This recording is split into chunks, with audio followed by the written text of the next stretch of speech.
আলাইকুম ওরহমতুল্লাহি ওবরাকাতুহু ইন্নাল হামদুলিল্লাহি ওয়াসসালাতু ওয়াসসালামু আলা রাসূলিল্লাহি আম্মা বা'দ।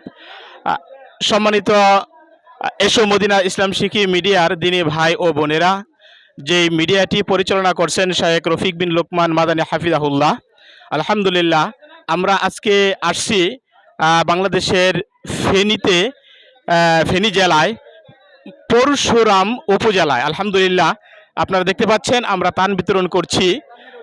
ময়মনসিংহ জেলা জমিয়তের সার্বিক তত্ত্বাবধানে আমরা আজকে সারা রাত কষ্ট করে এসেছি। এখানে প্রায় আলহামদুলিল্লাহ অনেক লোকজন এসেছেন। আপনারা তানগুলো দেখতে পাচ্ছেন। তাদের অর্থের বিনিময়ে আজকে আমরা আলহামদুলিল্লাহ, এবং জেলা জমিয়তের অর্থের বিনিময়ে আমরা এই ত্রাণগুলো আলহামদুলিল্লাহ দিতে পারছি। বন্যায় কবলিত মানুষ, হতদরিদ্র, পুনর্বাসন এবং নগদ অর্থ, ত্রাণ সবগুলো আমরা নিয়ে আসছি।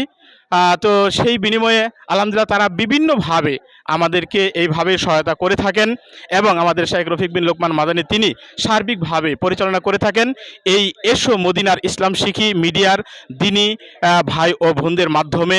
এইভাবে মসজিদ, মাদ্রাসা, এতিমখানা এবং ত্রাণ সহযোগিতায় সার্বিকভাবে আমাদেরকে করে থাকেন। তো আমরা দোয়া করি যারা আলহামদুলিল্লাহ এই ত্রাণের যারা আর্থিকভাবে সহযোগিতা করেছেন, তাদের এই ত্রাণকে আল্লাহ রাব্বুল আলামিন কবুল ও মঞ্জুর করে নিক, এবং এই ত্রাণের ওসিলায় কাল কিয়ামতের ময়দানে তাদেরকে জান্নাতুল ফেরদৌস দান করুক, এবং আরও বেশি বেশি করে আল্লাহ রাব্বুল আলামিন তাদেরকে হায়াতে তয়্যিবা দান করুক এবং রিজিকে বরকত দান করুক। এই কামনায় তাদেরকে আরও ধন্যবাদ জানিয়ে ময়মনসিংহ জেলা জমিয়তের পক্ষ থেকে আজকের মতো শেষ করছি। আসসালামু আলাইকুম ওয়া রাহমাতুল্লাহি ওয়া বারাকাতুহু।